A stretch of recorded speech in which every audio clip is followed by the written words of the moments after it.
Hi first graders, it's me again, and today we're going to read The Rabbit and the Dragon King.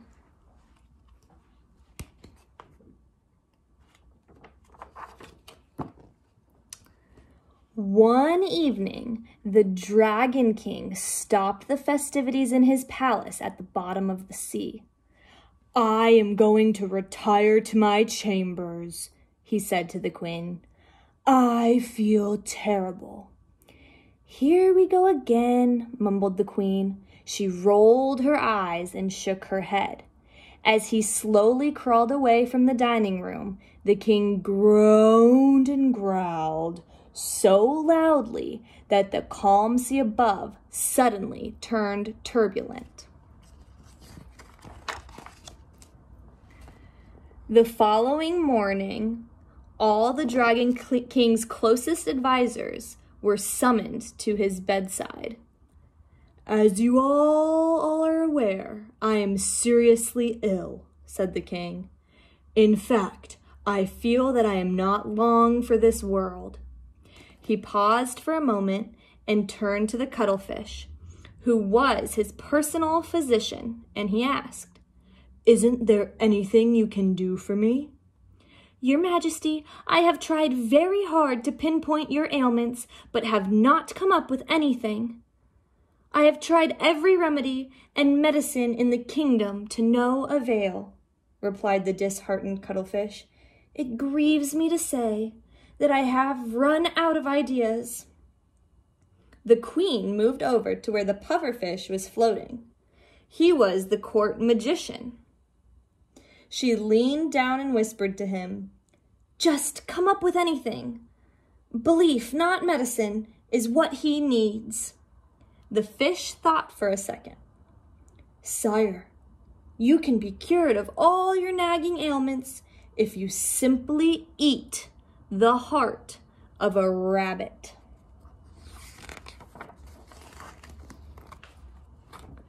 The Dragon King's eyes suddenly lit up with hope.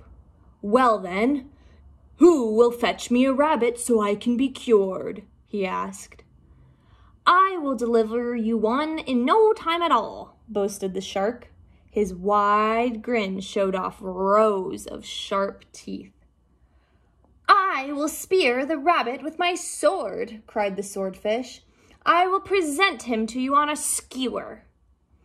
I will grab the rabbit with my long arms and tie him up in so many knots that he will never escape," said the octopus confidently.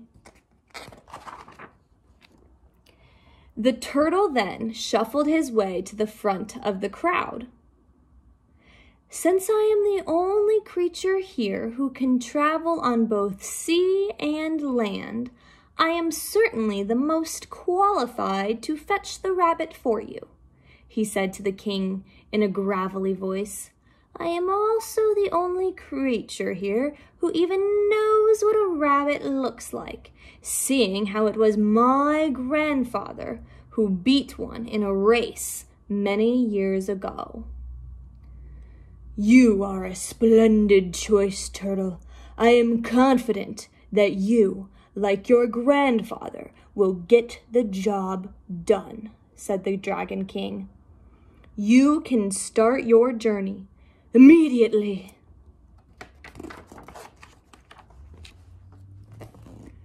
The pufferfish handed a small shell to the turtle and said, "This contains magic sand. Sprinkle it on the rabbit and he will be able to breathe underwater." Straight away, the turtle swam to the surface of the blue sea. He traveled for many days and nights. He did not know exactly where a rabbit could be found, only that one would live on dry land. One sunny morning, he spotted a small island to the east. He paddled rapidly, and soon he stood on the sandy shore. He gazed at the green forest in the distance. "Perhaps I will find a rabbit there," he said to himself. It was springtime and all the plants were in full bloom. The turtle found a small stream and followed it inland, comforted to be near water. As he journeyed, he saw many creatures up close and afar. There were deer bounding through the thick grasses, monkeys swinging in tall trees, and tigers basking in the warm sun. He did not know their names, only that they were not what he sought. On and on he went, but no rabbit was to be seen. He decided that the best way to find a rabbit was to climb to the top of the highest mountain, where he would be able to see the entire island. When the turtle reached the top of the tallest peak, he stretched his neck as high as it would go and looked around the island. It didn't take long to spot a rabbit. The animal's large ears flopped above a flower bed where she was busily nibbling petals. The turtle hiked down to the rabbit and addressed her. "Miss Rabbit, my name is Turtle. Your kind and mine have a long, storied history. It has always been a desire of mine to meet you." One glance at the turtle and the rabbit's eyes opened wide. "And likewise, sir, you're the first turtle that I have met," said the rabbit. "And all those descriptions I have heard of you over the years could never do justice to just how unusual you look." "My good lady," said the turtle calmly, "there is a special reason for the way I look. My shell is round so that I can swim rapidly. My feet are flat so that I can both paddle in water and walk on land. My neck is long and narrow so that I can see all around me. I am very happy with who I am. How many creatures do you know who can visit the bottom of the ocean and also enjoy the scenery on land?"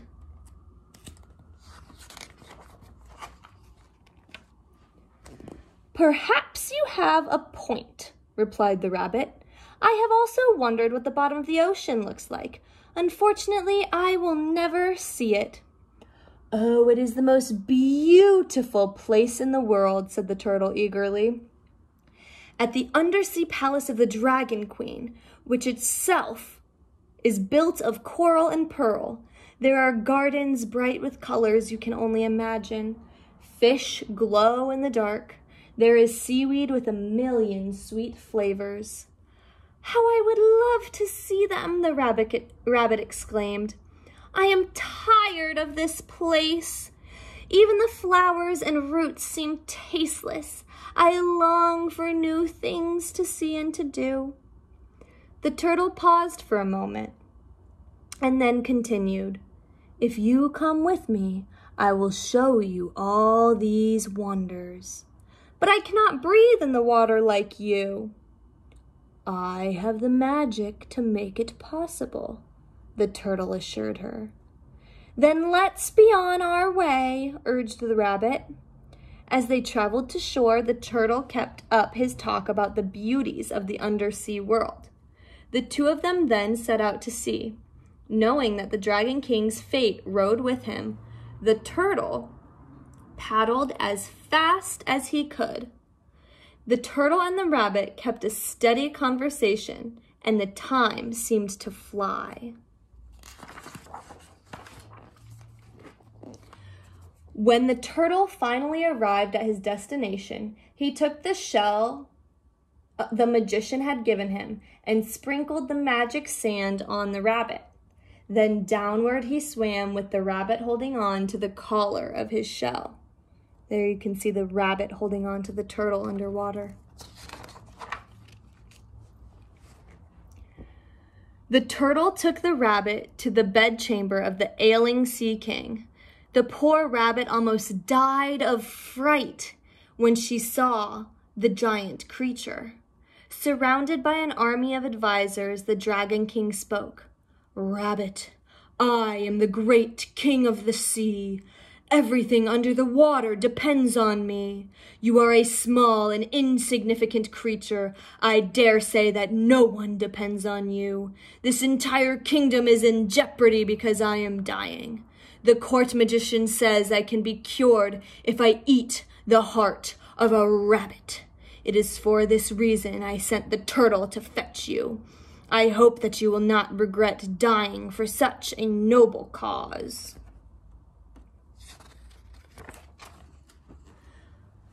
"Sire, although my life seems very insignificant to you, it is very important to me," the rabbit said nervously. The Dragon King glared at her. "I want you to take this rabbit to the court magician so that he can prepare her heart for me," he commanded his servants. Perhaps we might find another rabbit," said the turtle. This one is really quite splendid."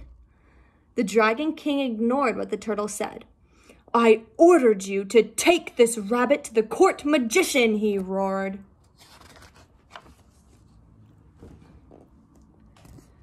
As the servants rushed toward the rabbit, she mustered the courage to address the Dragon King one more time.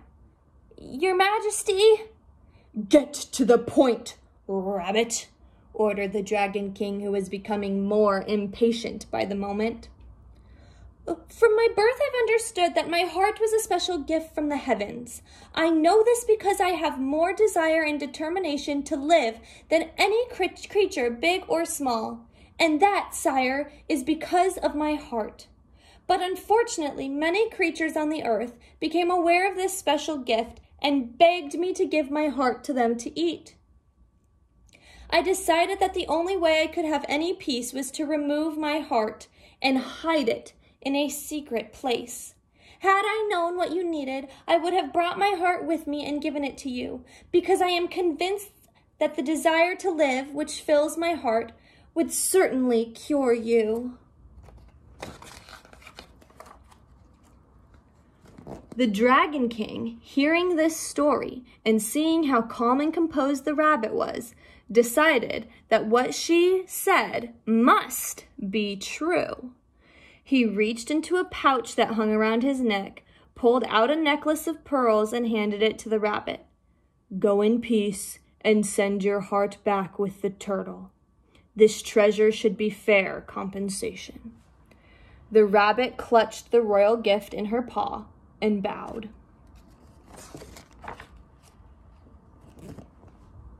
Soon the rabbit mounted the turtle's shell and they started off on their journey. After many days of swimming across the blue sea, they finally reached the shore of the rabbit's homeland. She instructed the turtle to wait until she returned with the heart, knowing that the Dragon King would flood her island if he didn't get some kind of cure. She made her way to a lush part of the forest. There she found a permission tree. She plucked the ripest piece of fruit and wrapped it in a leaf from a rubber tree. Then she returned to where the turtle was patiently waiting.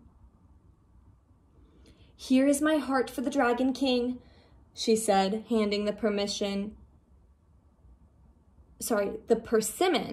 to the turtle. "Be careful with it." The turtle assured her that he would be extra careful with it.